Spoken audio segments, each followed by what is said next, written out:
Hello everyone, my name is Roya, and in the latter half of October I read 6 books. The first one I'm going to tell you guys about is The Crossroads of Twilight, which is the 10th book in the Wheel of Time series. If you didn't know until now, my friend Jade from Bedtime Bookworm and I are hosting a read-along for the series, and this is the series that this is the one that we are on this month.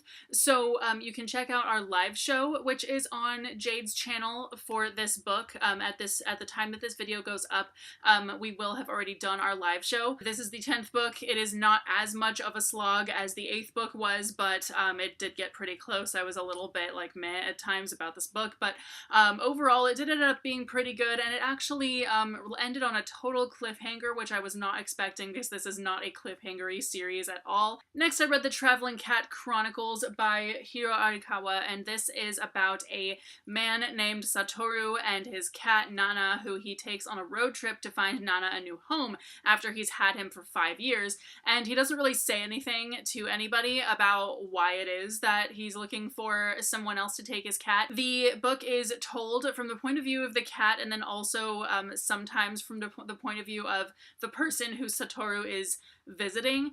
So he has and because it goes through like a flashback of how he knows those people, how they got to be friends, and why it seems like they would want to keep the cat, all kinds of stuff. So anyway, this is such a good book.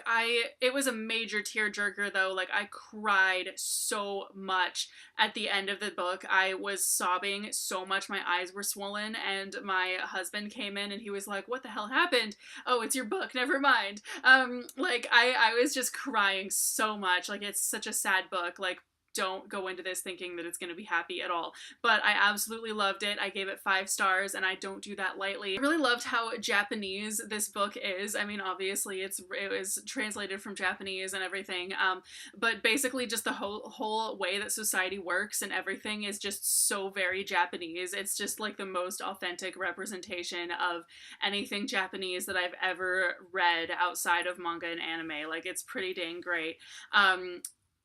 But so there are a lot of things that kind of make you go like, is this modern day and everything, even though everyone has smartphones and whatnot. But like, it seems there are of course times where, just because Japanese society is so traditional, that I kind of went, wait a minute, is this even modern day? Just because there is a lot of how am I gonna find a wife, and oh, I'm a single woman and everyone's yelling at me for adopting a child. There's some stuff like that, but that also just speaks to the authenticity of just how very Japanese this book is. So anyway, I absolutely loved this book. Please go read it, unless you don't like sad books, in which case don't. But if you don't mind crying your eyes out in front of everybody, then definitely this is a really, really good book.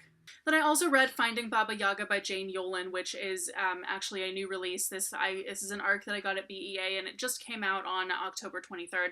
This is told in verse, and it is about Baba Yaga, basically. It's a sort of a retelling, but it's also really weird, in that it takes place in modern day, where like Vasilisa gets into a car and all kinds of stuff. So it's very interesting. I don't really know how I feel about it, because quite often books written in verse, unless they are just really impactful or have some kind of really important theme, tend to be a little bit harder for me to formulate some good thoughts on. But I mean, it's a really short book. I finished it in like half an hour or something. It's only 160 pages or something like that. It's not long at all. My audiobook for this month was Furthermore by Tahira Mafi, and this is an Alice in Wonderland retelling. So I think she did a really good job with this retelling, because Alice in Wonderland is such a weird thing to write a retelling of, just because of the very nonsense vibe, that you kind of either have to really stick to it to the best of your ability and still have it be a retelling, or you have to be completely different. And so there are some really interesting things about, like, oh, well, everyone has to carry a ruler because it measures how much time you have to be there, and to be in Furthermore before you have to leave, or else they eat you. And it's like really odd and really out out there. And there were also some very witty one-liners, like Alice was determined to stay in that tree until she died, or until she got bored, whichever came first, and stuff like that that kind of made me laugh. But anyway, it's a very interesting story. Anyway, I definitely did like it a lot more than I thought I would. I tend to shy away from middle grade for a variety of reasons, but I have read a lot of middle grade that has been really good. Next, we actually had another 5-star book this month, and that was Trail of Lightning by Rebecca Roanhorse. This is sort of a post-apocalyptic story that it's a little bit urban fantasy-ish. The main character is just so badass, and the banter that she has with the love interest is just really spot on and just really great. I don't really want to say too much about this book and my thoughts on it, because I do think that it's a really good book to just go into not knowing a whole lot. And finally, the very last book that I read in November is The Queens of Afluria by Effie Calvin. And this is a book about two princesses who get married off to each other. And I was really excited to read this because it's a world in which gender doesn't matter at all. Like men can be married off to each other, or women can, like it doesn't matter. And the majority of people, it's even stated on like the first page that the majority of people in society don't care about other people's genders, that they're attracted to whoever.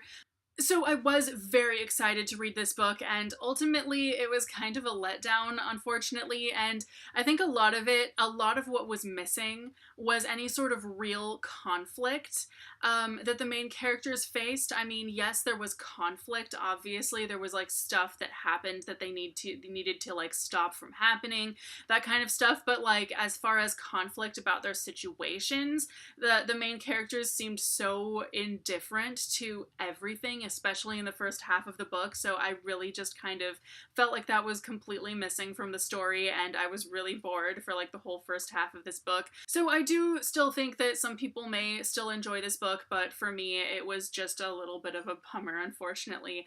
I really did want to read a book in which any gender can be with any gender, and it didn't matter at all, but like just that was about the only thing that I really liked about this book. I will say that the world building was pretty good, however, so that was also a very good aspect of this book. There were some very unique ideas, but just ultimately I didn't really enjoy this book at all.